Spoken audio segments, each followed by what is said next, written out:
Boa noite. Boa noite. Polícia Federal faz operação contra o governador do Rio Grande do Norte. Agentes revistaram imóveis de Robinson Faria, do PSD, suspeito de obstruir a justiça. O Ministério Público rejeita o acordo de delação premiada com Eduardo Cunha. Para procuradores, o ex-presidente da Câmara não contou tudo o que sabe.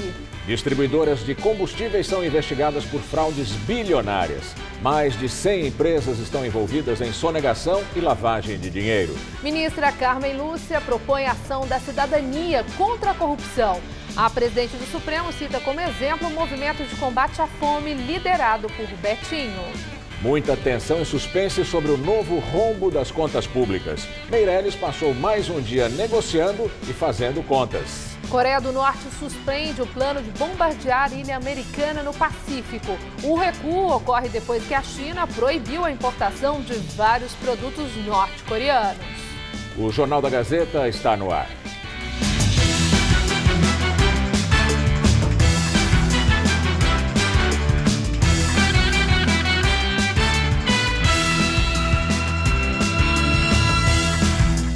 A Polícia Federal fez hoje uma operação para combater a sonegação fiscal e evasão de divisas de empresas de distribuição de combustíveis. O esquema teria causado um prejuízo de 3 bilhões de reais aos cofres públicos. A operação, batizada de Rosa dos Ventos, bloqueou imóveis, carros, aviões e contas bancárias dos investigados. O inquérito foi instaurado em abril do ano passado, depois que a Receita Federal constatou sonegação fiscal em uma distribuidora de combustíveis de Paulínia, no interior de São Paulo. A Polícia Federal apurou que as distribuidoras de combustível eram registradas em nome de sócios laranja e que não recolhiam os tributos que incidem sobre a atividade. A investigação aponta que foram criadas dezenas de empresas, todas colocadas em nome de laranjas, para ocultar os verdadeiros proprietários, cujo patrimônio pessoal era protegido por meio de empresas offshore, localizadas em paraísos fiscais. Com margens de lucro maiores e preços menores, empresas legítimas foram obrigadas a fechar por causa da concorrência desleal. Mais de 100 companhias estariam envolvidas no esquema. Muitas agiam há 20 anos, segundo a polícia, e já tinham sido citadas em CPIs sobre desvio de dinheiro e sonegação fiscal. A organização criminosa também era dona de 2 usinas de cana-de-açúcar, atualmente desativadas, usadas para emitir notas fiscais.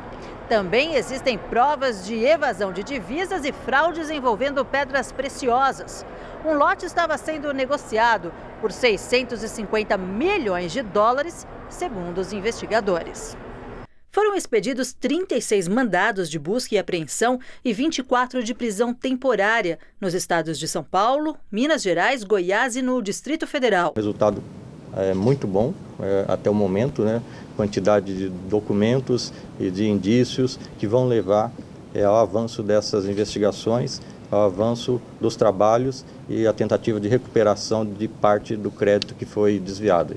Os investigados vão responder pelos crimes de sonegação fiscal, lavagem de dinheiro, crimes de mineração, evasão de divisas e falsificação de papéis públicos, que têm penas que variam de 6 meses a 10 anos de prisão, mais multa. O ex-médico Roger Abdelmaci teve alta hoje do Hospital Albert Einstein e voltou para casa em São Paulo, onde cumpre prisão domiciliar. Abdelmaci estava internado desde o dia 7 de agosto por determinação da Vara de Execuções Criminais de Taubaté, no Vale do Paraíba. Ele foi diagnosticado com infecção urinária. Na sexta-feira, a juíza Sueli Zeraik Armani havia determinado a perda ao direito da prisão domiciliar por problemas nas tornozeleiras de São Paulo. Mas no domingo, o desembargador Ronaldo Sérgio Moreira da Silva revogou a decisão. Condenado a 181 anos de prisão por 47 estupros cometidos contra dezenas de mulheres, Abdelmaci está em prisão domiciliar desde o dia 4 de julho. Aqui em São Paulo, a presidente do Supremo, ministra Carmen Lúcia, propôs ação de cidadania contra a corrupção e juiz Sérgio Moro criticou a reforma política que está em discussão no Congresso Nacional. O juiz se mostrou preocupado com a possível reversão da decisão do STF sobre a prisão de condenados em segunda instância. O juiz Sérgio Moro, responsável pelos processos da Lava Jato em primeira instância, fez a abertura do Fórum sobre Justiça e Corrupção, promovido pela Rádio Jovem Pan. Depois de fazer um balanço sobre os resultados da Operação Lava Jato até agora, Moro disse que espera que a corrupção não seja mais a regra do jogo no país, mas que para isso não basta a ação da Justiça Criminal, mas também vontade política. Moro ainda falou sobre a importância do STF ter proibido o financiamento de campanha eleitoral de empresas. Afirmou que tem simpatia pelo financiamento público, mas não exclusivo. Ele também criticou a reforma política que está em tramitação na Câmara dos Deputados. Com todo muito respeito ao nosso parlamento, que essa reforma política como está sendo pensada não é uma verdadeira reforma política. Tem que se pensar de uma maneira diferente para se enfrentar esse problema. Moro também mostrou preocupação com uma possível reversão da decisão do Supremo sobre a prisão de condenados em segunda instância, e não apenas após o julgamento de todos os recursos, o chamado trânsito em julgado. A exigência do trânsito em julgado significa, na prática, impunidade dos crimes praticados pelos poderosos, que têm condições, pelas brechas da lei, não há nada de errado nisso, usam-se as brechas da lei, o errado estão nas brechas, para manipular o sistema para que esses processos nunca cheguem ao fim.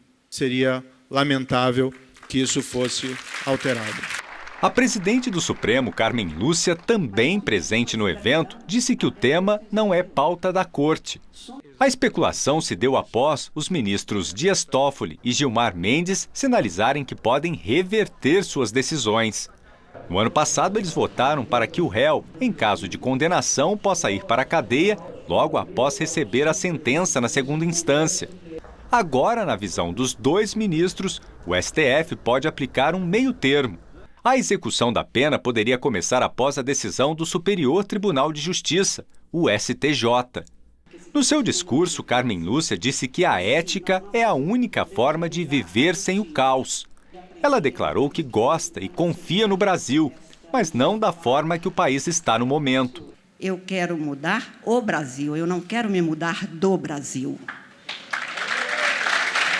A presidente do Supremo Tribunal Federal propôs ainda a criação de uma ação da cidadania contra a corrupção, se referindo à iniciativa de mobilização contra a fome proposta nos anos 90 pelo militante Herbert de Souza, o Betinho.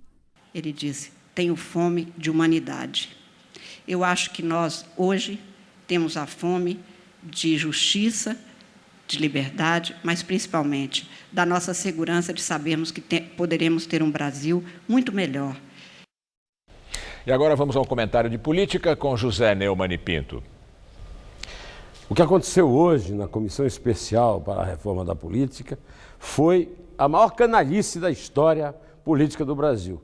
Ainda não se sabe que se foi aprovado, vai ser aprovado por 308 deputados. Ainda bem, porque o que foi aprovado é o fim da picada. O que os deputados da Comissão Especial, sob a liderança do Vicente Nada Cândido e do Lúcifer Vieira Lima, um absurdo dos absurdos, o definitivo afastamento do povo do poder político. Chamam isso de reforma, mas que reforma? Isso aí é aquilo que se podia definir no sentido bíblico, Mateus, primeiros meus. Ou então no samba pistão da gafieira, quem está fora não dentro, quem está dentro não sai. Os deputados querem, e certamente há muitos senadores que também querem, se garantir em suas cadeiras, em suas vagas, não se submeter ao voto popular que já foi manifestado na manchete do Estadão de domingo. 94% dos eleitores brasileiros contaram para o Instituto Ipsos que não são, ou pelo menos não se sentem representados por aqueles que se dizem seus representantes. E aí parece que os deputados dessa comissão, sob a liderança desses dois que eu citei, resolveram dizer assim: nós não somos seus representantes, então vocês também não são nossos representados. Porque o que é que acontece aí? Com o Distritão, você simplesmente elegerá alguém da cúpula, algum dirigente, alguém que já está lá. Renovação política zero. Agora, o pior de tudo é o fundilho. O fundilho diz que leva 3 bilhões e 600 mil reais do seu bolso para pancar campanha de candidatos nos quais você não vota. Mentira! No mínimo 6 bilhões e mais. Não há valores fixos. São valores que evoluirão, que subirão ano a ano, porque são percentuais em relação à arrecadação. Os deputados resolveram apelar de vez para evitar o Moro na sua vida. Eles querem ficar com foro para escapar do Moro. E estão se lixando, perdidos por um, perdidos por mil. É isso aí. Bom, eu volto quinta-feira que vem, direto ao assunto. Até! Suspeito de obstruir a justiça, o governador do Rio Grande do Norte, Robson Faria, do PSD, tem imóveis vasculhados durante a operação da Polícia Federal. Por causa do foro privilegiado do governador, a operação foi autorizada pelo ministro Raul Araújo Filho, do Superior Tribunal de Justiça. Policiais federais vasculharam o apartamento de Robson Faria, do PSD, em Natal, e a casa de veraneio dele, na praia de Pirangi, em Parnamirim. Também foram realizadas buscas na sede do governo do Rio Grande do Norte e na Assembleia Legislativa do Estado. 2 assistentes de confiança do governador foram presos. O advogado Adelson Freitas dos Reis, que trabalha no gabinete, e Magali Cristina da Silva, que há 30 anos é assessora na Assembleia, por indicação de Robson, quando ele era deputado estadual. O governador Robson Faria é suspeito de tentar comprar o silêncio de um delator, que o acusou de chefiar um esquema de desvio de dinheiro da Assembleia Legislativa quando ele era presidente da casa. Funcionava da seguinte maneira: funcionários fantasmas eram incluídos na folha de pagamento, mais de uma centena. E aí, o dinheiro do salário deles ia para o bolso de servidores e do então chefe do Legislativo. Segundo a investigação, o esquema, que funcionou até recentemente, começou em 2006. Robson Faria, que nega envolvimento, foi presidente da Assembleia de 2003 a 2010. Investigado pela Operação Lava Jato por receber caixa 2 da Odebrecht, o governador Robson Faria também teria recebido 10 milhões de reais em propina do dono da JBS Friboi. É que Joesley Batista estava interessado em explorar o setor de saneamento básico do Estado. O montante teria sido entregue em dinheiro vivo ao filho do governador, o deputado federal Fábio Faria, do PSD, e seria para as campanhas eleitorais de ambos. Segundo o ex-executivo da JBS, Ricardo Saldi, a propina foi discutida num jantar em São Paulo com a presença das esposas, entre elas a mulher de Fábio, Patrícia Abravanel, filha de Silvio Santos. Na semana passada, a versão do delator da JBS foi contestada pela mulher de Joesley Batista. Numa mensagem de voz endereçada à Patrícia, a apresentadora afastada do SBT, Ticiana Vilas Boas, diz que no jantar que ocorreu na casa dela não se falou de dinheiro, nem sobre nada que beirasse ser ilícito. Então, o que eu quero falar é que eu acho um absurdo isso tudo que está acontecendo. Aquele jantar, imagina só, não tem nada a ver do que falaram. Foi um jantar normal. Eu não vi nada de dinheiro, de nada que beirasse ser o ilícito. No mesmo dia em que o áudio veio a público, o grupo JF divulgou uma nota, na qual diz que nenhum dos colaboradores mentiu em qualquer depoimento prestado à Procuradoria-Geral da República. Mas esclareceu que o fato relatado por Ricardo Saldi aconteceu em conversa reservada, sem a participação nem o conhecimento das esposas. Por causa do episódio, Joesley vai complementar a delação e deve reforçar a versão de que o jantar serviu sim para tratar de propina. A segunda turma do Supremo Tribunal Federal adiou a análise da denúncia por corrupção e lavagem de dinheiro contra o senador Fernando Collor de Mello, do PTC de Alagoas. A acusação e defesa foram ouvidos por 2 horas.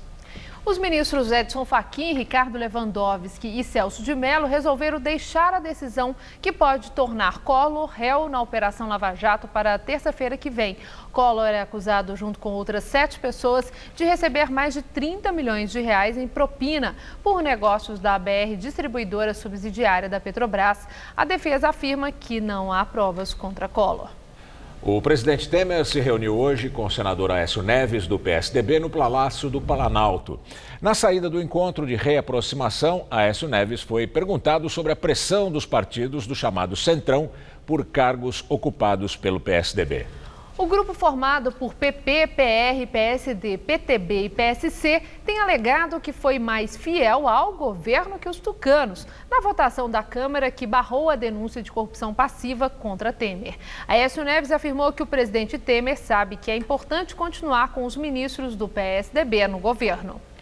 A Comissão Especial da Câmara terminou a votação do relatório que estabelece o distritão para as eleições de 2018, além de criar um fundo bilionário para bancar as campanhas com dinheiro público. O grupo de trabalho analisou nos últimos meses uma proposta de emenda à Constituição de reforma política. Agora a PEC poderá ser votada em plenário. Com o texto base aprovado na última semana, restava apenas a análise das 2 sugestões de mudanças na comissão. Ele vai agora para a análise do plenário da Câmara. Por ser uma proposta de emenda à Constituição, deve passar por votação em 2 turnos. Cada proposta precisa obter apoio mínimo de 308 dos 513 deputados. Se for aprovada, a reforma vai para o Senado. Para as mudanças passarem a valer, já nas eleições de 2018, precisam ser aprovadas na Câmara e no Senado até 7 de outubro. O distritão deve substituir o atual modelo proporcional, com lista aberta para a eleição de deputados federais, estaduais e vereadores. São eleitos os candidatos mais votados dentro do distrito e não são levados em conta os votos para partido ou coligação. O Fundo Especial de Financiamento da Democracia deverá ser mantido com recursos públicos previstos no orçamento. O valor do fundo vai ser de 0,5% da receita corrente líquida do governo em 12 meses, o que corresponde a cerca de 3,5 bilhões de reais no ano que vem. Agora o comentário de Josias de Souza, direto de Brasília. Ele fala do papel fundamental da população nas eleições do ano que vem. No instante em que o Congresso vota um remendo eleitoral batizado de reforma política, o eleitor brasileiro precisa se ligar. Ou continuará sendo feito de bobo. Congressistas enlameados buscam autoproteção com financiamento público. Seja qual for o modelo adotado, a crise exige uma atitude do eleitor, um gesto individual, consciente. A corrupção e a disfarçatez já não permitem que o eleitor se mantenha exilado no conforto de sua omissão política. A conjuntura intima o brasileiro a retornar à história do país, moralizando-a. Presidentes, governadores, senadores e deputados não surgem de geração espontânea, eles nascem do voto.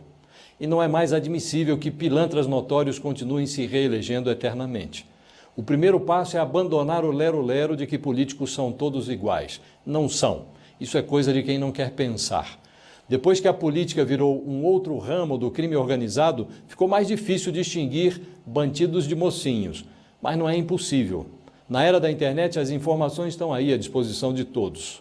Se o Congresso não se emenda, se o TSE não caça ninguém e se o STF retarda os julgamentos, cabe ao eleitor assumir o seu papel de protagonista no espetáculo de 2018. A verdadeira reforma política está na urna. Prepare-se desde logo para fazer justiça com o próprio dedo. Boa noite. Procuradoria-Geral da República suspende as negociações do acordo de delação premiada do ex-presidente da Câmara dos Deputados, Eduardo Cunha, do PMDB. Cunha, que está preso há 10 meses no Complexo Médico Penal em Pinhais, no Paraná, recebeu a notícia por meio de seus advogados, que foram informados oficialmente pelos procuradores de que não tinha qualquer possibilidade do acordo evoluir.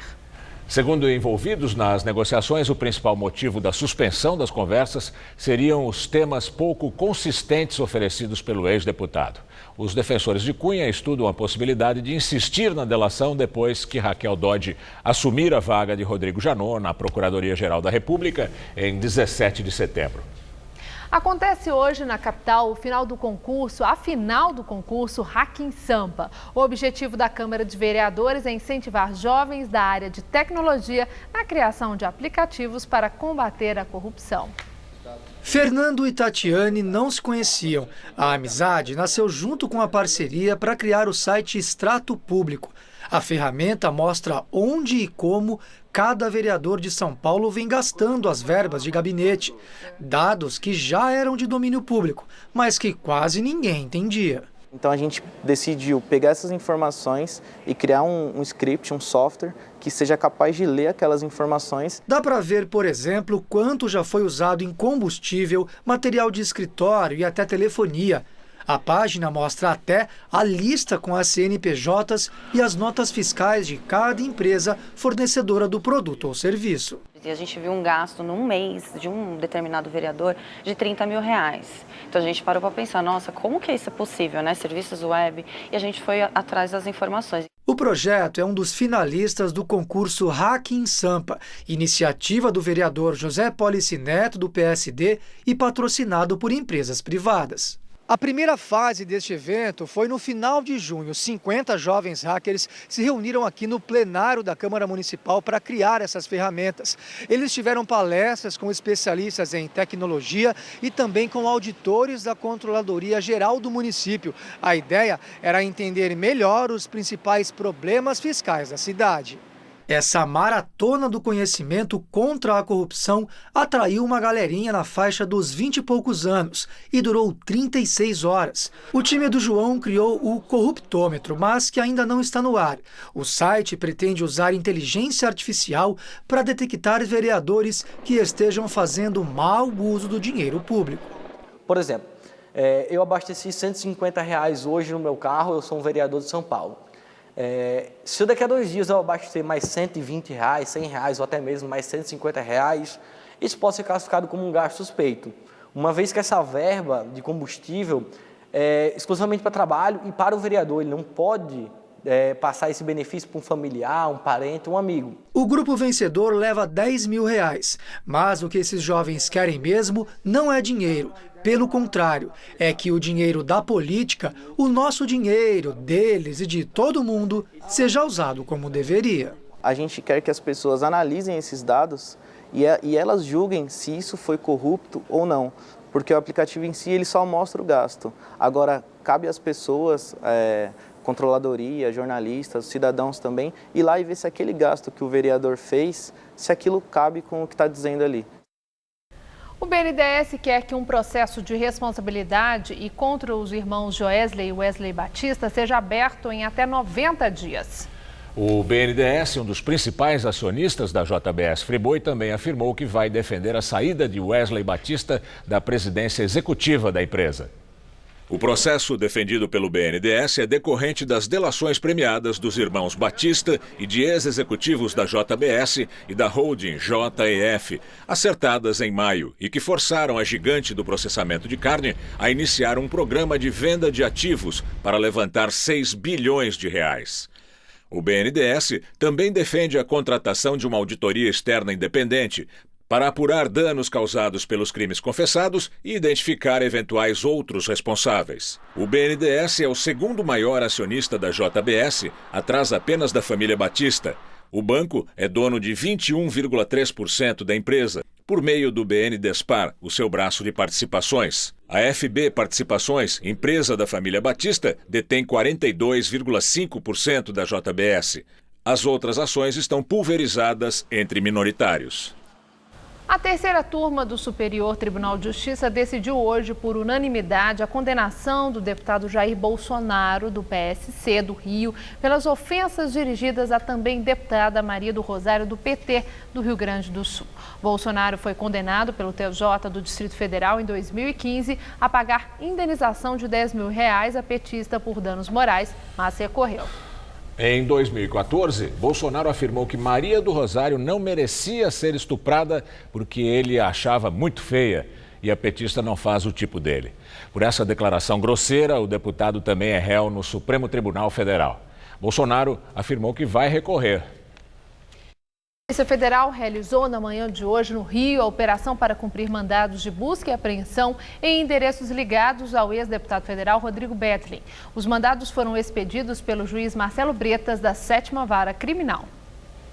A ação é mais um desdobramento da Operação Ponto Final, uma das etapas da Lava Jato no Rio de Janeiro, que investigou desvios no setor de transportes. Rodrigo Bettelin, que foi secretário de Governo e de Assistência Social na gestão do ex-prefeito Eduardo Paes, do PMDB, foi intimado em casa e compareceu à sede da Polícia Federal.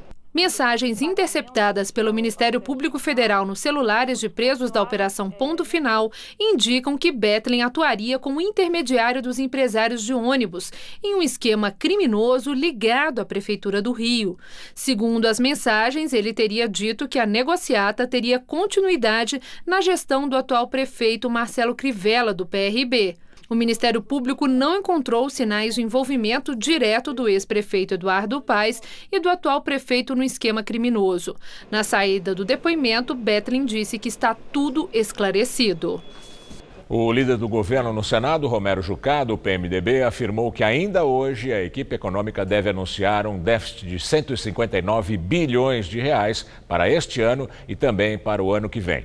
De acordo com Jucá, o governo chegou a esse valor ao decidir cortar 60 mil cargos públicos. Jucá também disse que não haverá novos impostos. Daqui a pouco, Maria Lídia Flandre entrevista o economista Gilson Schwartz, professor da ECA, USP, sobre a crise econômica. Um relatório do Conselho Regional de Medicina de São Paulo, o CREMESP, apontou várias falhas em hospitais cadastrados pela Prefeitura para tratar dependentes tirados da Cracolândia, por meio do programa Redenção. Lançado há menos de 6 meses em parceria entre a Prefeitura de São Paulo e o governo estadual, o programa Redenção, carro-chefe da administração João Dória, para reduzir o número de usuários na Cracolândia, já enfrenta problemas sérios de infraestrutura e atendimento. As constatações são de um relatório publicado hoje pelo Conselho Regional de Medicina do Estado de São Paulo. Fiscalizações realizadas em 4 hospitais no mês de julho encontraram problemas graves em pelo menos 3 unidades avaliadas. As falhas vão desde o número irregular de médicos e enfermeiros para o atendimento dos usuários até falta de alvará de funcionamento das unidades de saúde, além da ausência de equipamentos essenciais. O caso mais grave foi constatado no Hospital Cantareira, onde o CREMESP descobriu que há apenas um médico para atender 52 pacientes internados nos leitos disponíveis para usuários do programa Redenção. O documento também diz que o hospital tem apenas uma enfermagem para atender os dependentes químicos e que esse posto de enfermagem fica muito longe de uma das alas de internação, descumprindo a resolução da Anvisa sobre o caso. Entre as falhas mais graves estão a falta do termo de anuência de internação voluntária dos pacientes, que, segundo o CREMESP, fere as resoluções do Conselho Federal de Medicina para internações psiquiátricas, como é o caso desses pacientes em tratamento contra drogas. No Hospital Cantareira ainda faltam equipamentos básicos como o monitor cardíaco. Outra unidade hospitalar fiscalizada pelo CREMESP foi a Casa de Saúde Nossa Senhora do Caminho, onde a Prefeitura diz que firmou convênio para atender pacientes, mas que desde 2016 não realiza mais tratamentos de usuários encaminhados pelo SUS. Os pacientes deste hospital foram encaminhados para o Hospital Nossa Senhora de Fátima, em Pirituba, que só começou a operar no programa Redenção em junho deste ano, um mês antes da fiscalização do CREMESP, ficando desde o início sem atender um usuário sequer do programa. No Hospital São João de Deus foram constatados vários itens em conformidade com a lei, como emprego de desfibrilador, carrinho de parada com medicação de urgência e ressuscitador. Mas a mesma unidade sofre com a falta de itens como ventiladores e oxímetro, aparelho usado para medir funções vitais dos pacientes. O relatório do CREMESP foi feito a pedido da própria Prefeitura de São Paulo, que no início do programa Redenção solicitou que a entidade fiscalizasse o programa. Mas agora o prefeito João Dória, do PSDB, nega as irregularidades constatadas pelo Conselho de Medicina do Estado. Em um dos hospitais, de fato, poderia ter um grau de atendimento maior, já que ele funciona 24 horas por dia, no outro não houve esse entendimento. Mas é sempre bom, a crítica conduz para o aprimoramento dos serviços, a continuidade desse programa. O Redenção vai prosseguir, repito, numa ação conjunta do Governo do Estado e Prefeitura de São Paulo. O Ministério Público de São Paulo diz também que está fazendo acompanhamento dos hospitais incluídos pela Prefeitura no projeto Redenção, através de um inquérito civil interno. O órgão diz que vai juntar o relatório do CREMESP com as inspeções dos hospitais feitas por outras entidades a pedido do próprio MP. A documentação deve ficar pronta em 2 semanas. Depois disso, os promotores vão se reunir com a administração Dória para pedir a melhoria dos serviços. Se os problemas não forem resolvidos, o Ministério Público vai mover uma ação na Justiça. Por meio de nota, a Secretaria Municipal de Saúde diz que ainda não teve acesso ao relatório do CREMESP, mas que nenhuma das internações para tratamento de dependência química feitas pelo programa Redenção se deu de forma involuntária ou compulsória. Segundo a Secretaria, o programa já realizou, desde a inauguração, cerca de 1.770 atendimentos de usuários da Cracolândia. Uma exposição em São Paulo propõe uma reflexão sobre a Batalha da Maria Antônia, um embate entre estudantes de esquerda e de direita em outubro de 1968. E por motivos políticos, alunos da Faculdade de Filosofia, Ciências e Letras da USP e da Universidade Mackenzie entraram em confronto nesta rua da região central da cidade. Faz quase 50 anos e essa é uma história que de tempos em tempos tem que ser recontada. Houve aí um confronto de posturas, né? E foi bastante chave, né? Digamos assim, para o prédio, para a rua, para a história da cidade, para a história da universidade, né? Ele foi um marco, né? A exposição tem reproduções dos jornais de época que relatavam a violência do conflito, a destruição do prédio, a repressão das forças policiais. 2 vezes por dia, a exibição do documentário de Renato Tapajós, de 2014, com depoimentos e imagens da época. E também é possível consultar o processo do tombamento do prédio, com vários documentos históricos. Aqui também são expostas cenas raras desta batalha que foram feitas por um fotógrafo que estava em início de carreira. São imagens coloridas que permaneceram inéditas até 1985 e mesmo assim foram vistas poucas vezes depois. O autor das imagens, Hiroto Yoshioka, tinha 25 anos e integrava movimentos universitários contra a ditadura. Ele conta que conseguiu subir em prédios vizinhos e registrar diferentes ângulos do confronto. O fato de eu ter registrado isso aí me dá um orgulho muito grande, sabe? A gente sempre se emociona, né? Não dá para não se emocionar. Nas fotografias, imagens de estudantes recolhendo materiais de uma obra para serem arremessados. A movimentação de policiais dentro do Mackenzie, o prédio da USP em chamas. A Batalha da Maria Antônia, como ficou conhecido o episódio, aconteceu aqui neste quarteirão na Rua Maria Antônia, na Consolação, no dia 3 de outubro de 1968. Neste prédio, que hoje abriga a Pró-Reitoria de Cultura e Extensão da USP, onde está a exposição, ficava a Faculdade de Filosofia, Ciências e Letras da Universidade. Logo em frente, a Universidade Mackenzie. Nas 2 escolas havia estudantes de várias correntes políticas, mas a briga foi entre integrantes de movimentos de esquerda da USP e uma ala mais radical de direita do Mackenzie. No confronto, o estudante secundarista José Guimarães, de 16 anos, foi atingido por um tiro na cabeça e morreu. O prédio da USP foi muito atingido, mas pouco depois os cursos foram transferidos para o campus do Butantã. Com mais distância, nós percebemos que todas aquelas pessoas envolvidas nessas fotos que você vê, na realidade, o que elas queriam? Elas queriam um futuro. Agora, resta saber dessas pessoas que estão aqui, né, nessas fotos, se esse futuro de hoje era o futuro que ambos os lados naquela época sonhavam.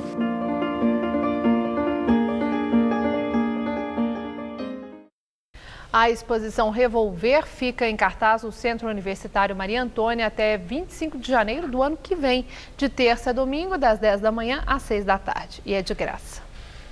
A Justiça decidiu retirar do juiz Sérgio Moro os depoimentos prestados por executivos da JBS Friboi, que envolvem o ex-presidente Lula e o ex-ministro da Fazenda, Guido Mantega. Com essa decisão, as informações prestadas nas delações vão ficar com a Justiça Federal de Brasília. Responsável pela validação do acordo de delação, o ministro do STF, Luiz Edson Fachin, explicou que o conteúdo dos depoimentos tinha fatos relacionados às investigações conduzidas por Moro e outros que estão a cargo da Justiça de Brasília e, por isso, encaminhou o mesmo material tanto para o Paraná quanto para Brasília. Os ministros do STF analisaram pedidos de Lula e Manteiga, contestando a decisão. Os ministros Gilmar Mendes, Celso de Mello e Ricardo Lewandowski entenderam que o envio do material para 2 juízes poderia trazer insegurança jurídica pela indefinição de quem poderia julgar o ex-presidente e o ex-ministro. O dia 15 de agosto é um dos feriados mais importantes no calendário coreano, o Dia da Independência. Aqui no Brasil, a comunidade reúne cerca de 50 mil pessoas. Muitos vivem no bairro do Bom Retiro, na região central, onde acontece anualmente um festival para difundir a cultura do país. O líder coreano Kim Jong-un disse que vai avaliar agora, por um período mais longo, o comportamento dos Estados Unidos antes de reagir. Mas avisou que se Washington mantiver ações extremamente perigosas na Península Coreana, não hesitará em tomar imediatamente uma decisão importante. Na última quinta-feira, o governo norte-coreano afirmou que o plano... Cometemos um grosseiro erro. A comunidade brasileira não comemora o ditador da Coreia do Norte. Comemora, sim, um dos feriados mais importantes do calendário deles. Vamos ver agora a matéria. Na festa para divulgar a cultura, música do folclore coreano. O grupo, enviado pela Prefeitura de Seul, toca instrumentos de origem milenar. Também o pop, que tem conquistado os jovens brasileiros. Quem aqui é descendente de coreano? De coreano, ninguém. K-pop é muito completo. Ele tem todo um conceito. Ele tem conceito dark, tem conceito sexy, fofo. Então eu acho que é muito variado e é muito completo. Da culinária típica, a mistura de cores na panqueca de vegetais. O popular frango apimentado e o cachorro-quente coreano. É uma salsicha empanada, aqui dentro tem queijo, tem batata também frita. A massa dele também tem batata palha. Só não tem pão? Não tem pão. Teve também exposição de arte e oficina de artesanato, onde encontramos a Kyong, de 75 anos, que no Brasil adotou o nome de Marina. Ela chegou com o marido e os filhos no início dos anos de 1980, para se juntar aos pais que já viviam em São Paulo. Eles vieram com os primeiros imigrantes coreanos na década de 1960. Marina conta que foi difícil no começo por causa da barreira do idioma, mas que o afeto dos brasileiros ajudou muito a família dela. Brasileiro, tamanho de coração é assim. A colônia coreana, no início, se fixou ali na região do Glicério e, aos poucos, foi se mudando aqui para o Bom Retiro. Primeiro vieram as confecções, depois as moradias. Hoje, perto de 50 mil coreanos e filhos vivem em São Paulo. Italianos, depois judeus, comandaram o comércio no Bom Retiro. Mas foram os coreanos que transformaram as vitrines nos anos de 1990, replicando em São Paulo, a preço popular, a moda das mais elegantes cidades do mundo. Uma diferenciação dos coreanos com os judeus é que antes os brasileiros que moravam em outros estados, que revendiam, vinham para o Bom Retiro e faziam a encomenda. Só que o coreano não, ele comprou tecido, produziu, abriu a loja, então o brasileiro de outra região podia vir, comprar e levar para revender. Yuna, que chegou ao Brasil com 6 anos de idade, é autora de 3 livros sobre as confecções coreanas no bairro. São 1.700 lojas que empregam 50 mil pessoas e movimentam 3,5 bilhões de reais. Metade das peças que as brasileiras usam país afora sai do Bom Retiro. Então, os coreanos também vão todo ano, 2, 3 vezes na Europa, em vários lugares fazer pesquisa para trazer isso. E se não pegar no Brasil, a escala eles produzem de pouco em pouco, então a produção é menor. E aí vai adaptando ao gosto dos brasileiros, né?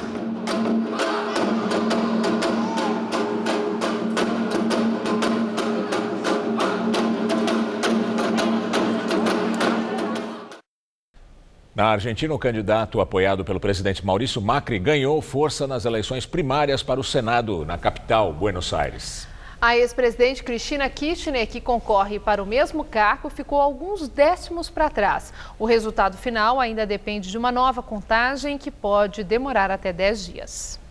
O Ministério do Interior argentino indicou que há um empate técnico entre Esteban Bullrich, o candidato do governo do presidente Maurício Macri, e Cristina Kirchner. O resultado final será definido por uma nova contagem que o Ministério do Interior deverá iniciar nesta terça. Na Argentina, as primárias abertas, nas quais a maioria dos partidos políticos inscreveram um único candidato, funcionam como um terço de aprovação da atual gestão. A eleição real, que será em 22 de outubro, vai renovar metade da Câmara dos Deputados e um terço do Senado. Maurício Macri, que atualmente tem minoria no Congresso, pode mudar esse cenário. Vamos ao comentário de política internacional com João Batista Natali. Se lembra da Cristina Kirchner, que foi por 8 anos presidente da Argentina. Ela era muito ligada ao venezuelano Nicolás Maduro e à brasileira Dilma Rousseff.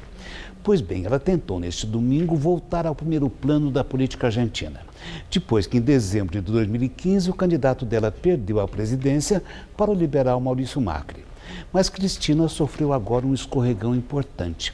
Na província de Buenos Aires, que reúne quase 40% dos eleitores, ele está concorrendo a uma cadeira do Senado, mas ficou 0,5% atrás do ex-ministro da Educação do presidente Macri. Não foi bem uma eleição, foram primárias. Pela legislação eleitoral argentina, todos os partidos disputam essas primárias ao mesmo tempo. A eleição de verdade será em outubro para renovar um terço do Senado e metade da Câmara dos Deputados. Essas primárias eliminam os candidatos, os partidos menos votados. Cristina e os peronistas estão ainda no páreo, mas só tiveram um pouco mais de 32% dos votos em toda a Argentina, ou 4 pontos a menos do que os candidatos apoiados por Macri. E os peronistas perderam nas províncias mais ricas e importantes.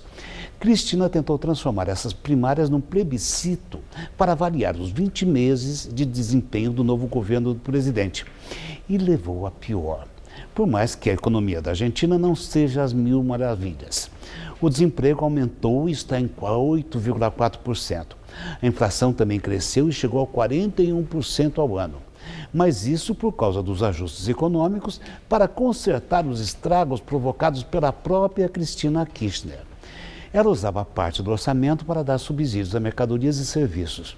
Macri é um liberal e não teria se saído tão bem no domingo se não tivesse tido o apoio de uma parcela importante dos mais pobres. Foi quase igual à Venezuela, onde os pobres também se colocam contra a ditadura dos bolivarianos. Está aí uma boa situação para ser estudada pela esquerda da América Latina. É assim que o mundo gira. Boa noite.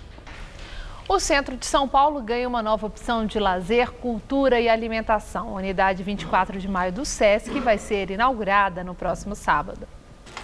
Os últimos ajustes estão sendo feitos em todos os 13 andares do SESC 24 de maio. A unidade, com 28 mil metros quadrados, foi erguida no local onde funcionava uma loja da antiga rede de departamentos Mespla. A estrutura original foi preservada, mas o espaço foi ampliado. Um investimento de cerca de 180 milhões de reais. Você deixa só a estrutura fundamental, fica muito divertido você transformar um lugar que não era aquilo, agora, principalmente no caso do SESC, que não é essa transformação singela de uma casa, etc. É uma quantidade de área construída muito grande que sem o prédio do lado não teria sido possível.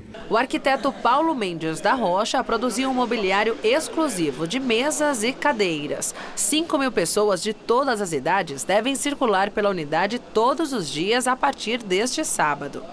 Uma das atividades de esportes promete ser uma atração bem concorrida, essa parede de escalada. Até 4 pessoas podem escalar ao mesmo tempo os 6 metros de altura e ainda os 4 metros lá no teto.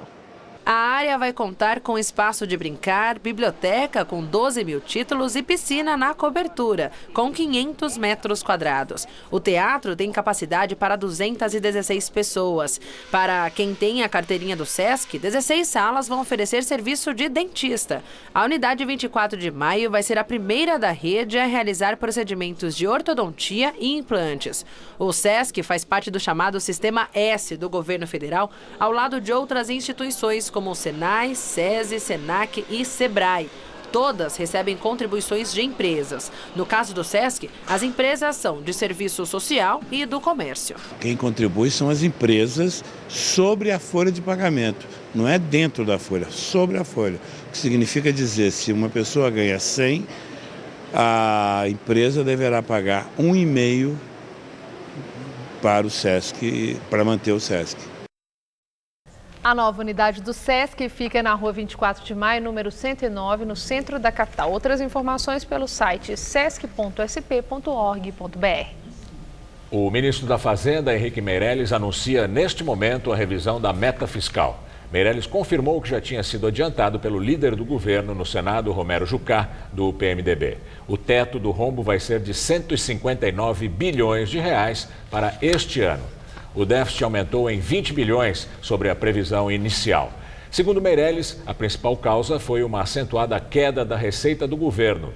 O ministro também está explicando o reflexo da inflação na arrecadação, apesar de o índice estar caindo há alguns meses. E o tempo virou aqui na capital paulista, temos céu nublado, chuva e frio. Segundo a meteorologia, esse tempo instável deve continuar até o fim da semana. Vamos ver a previsão com Luciana Magalhães.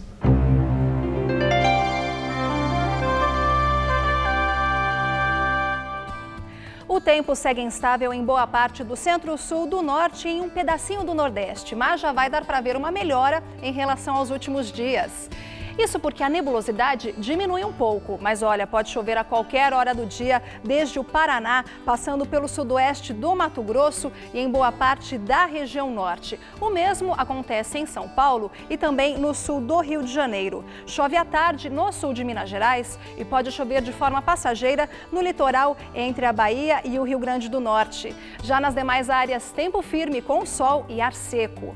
E esse tempo aberto sem chuva garante calor à tarde em algumas capitais, como é o caso de Belo Horizonte, que terá máxima amanhã de 27 graus, e Brasília, que terá máxima de 30. Já em Florianópolis, com o tempo fechado, faz mais frio, com máxima de 22 graus. E em Curitiba, a chuva esfria ainda mais, com máxima de apenas 16 graus.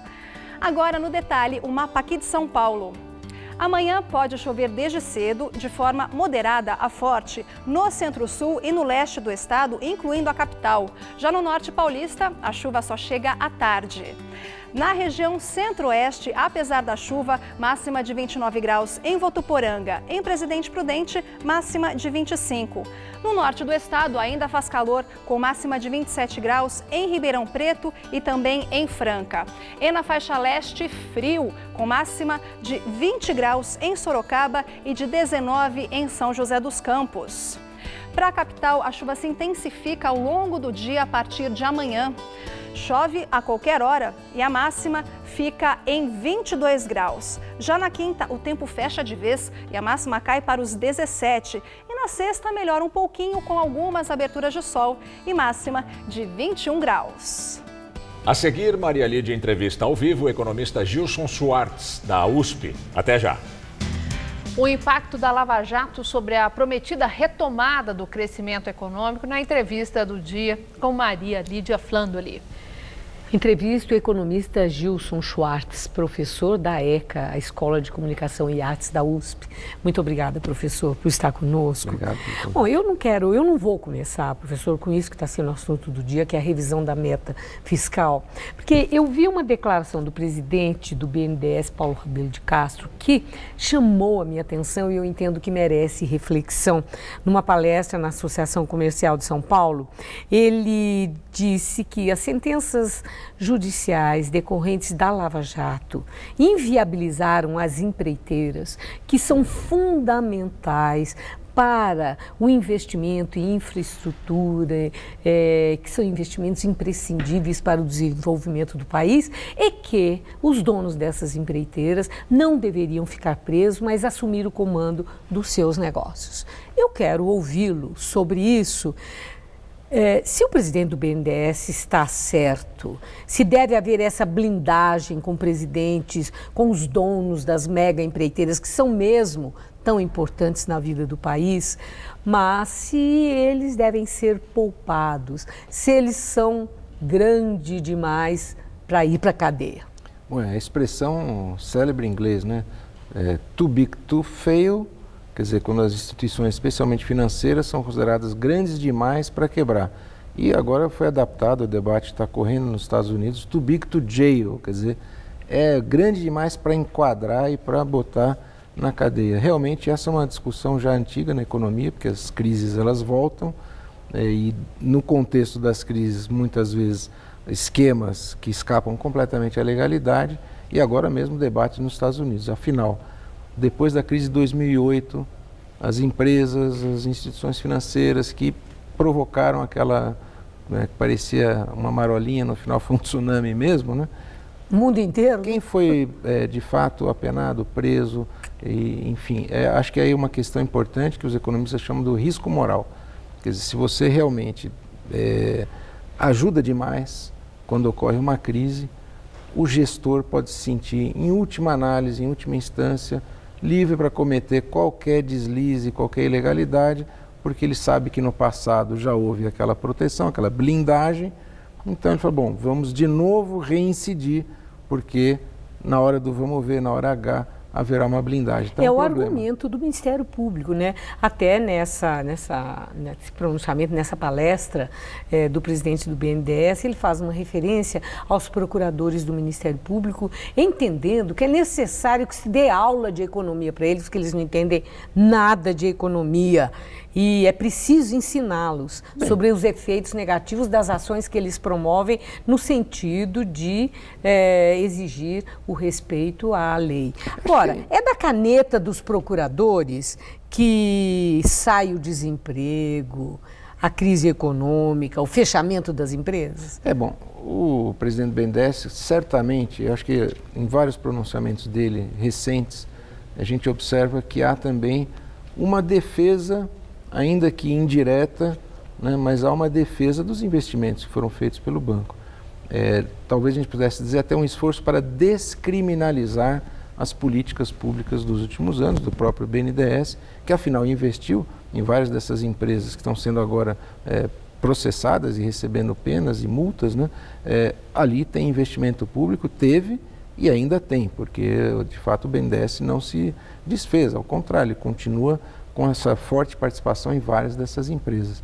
Eu acredito que a ação em busca do saneamento, né, da governança, da transparência, sobretudo das ações que envolvem crédito público, essa ação, no curto prazo, ela pode ter um efeito negativo, mas no médio e longo prazo, aumenta a credibilidade do próprio sistema econômico brasileiro. Então, acredito que o trabalho pode muitas vezes incorrer, né, em acusações que depois não se comprovam, enfim.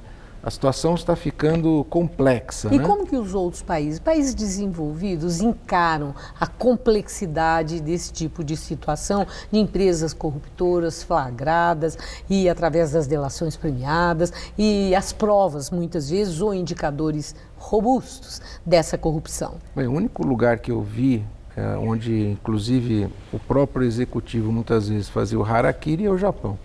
Fora o Japão, a prática de conluios ou de alianças nem sempre republicanas entre grandes empresas e governos, às vezes até com agências reguladoras, é algo que é comum, tem que ser combatido, tem que ser constantemente colocado em questão essa relação, mas há uma fronteira que é preciso diferenciar entre o que é crime e o que é uma política estratégica, um projeto de país que muitas vezes passa, como em todos os países desenvolvidos, por um forte estímulo direto do governo ou de bancos públicos a empresas ditas campeãs nacionais.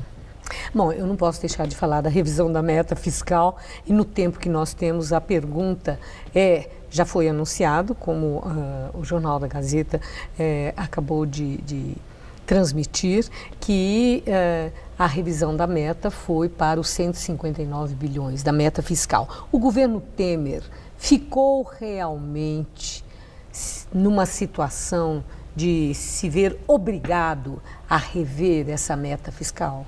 Acho que a principal manifestação de que houve uma demora em reverter a política de acerto recessivo, de ajuste recessivo, a principal manifestação desse equívoco é justamente perder a batalha pela meta fiscal. Ou seja, houve um exagero muito grande em puxar a taxa de juros e manter os juros muito altos. Isso levou a um aprofundamento da recessão. O resultado, cai a arrecadação.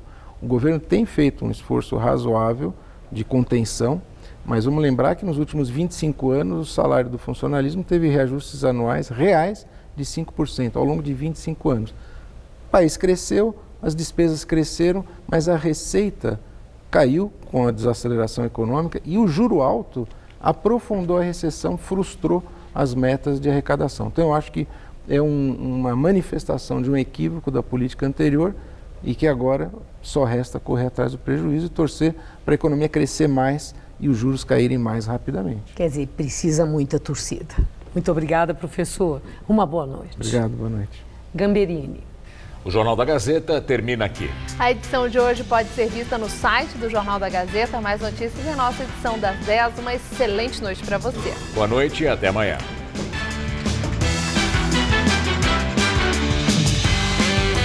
Fique ligado em todas as novidades que movimentam os clubes paulistas no Gazeta Esportiva. De segunda a sexta, 6 da tarde.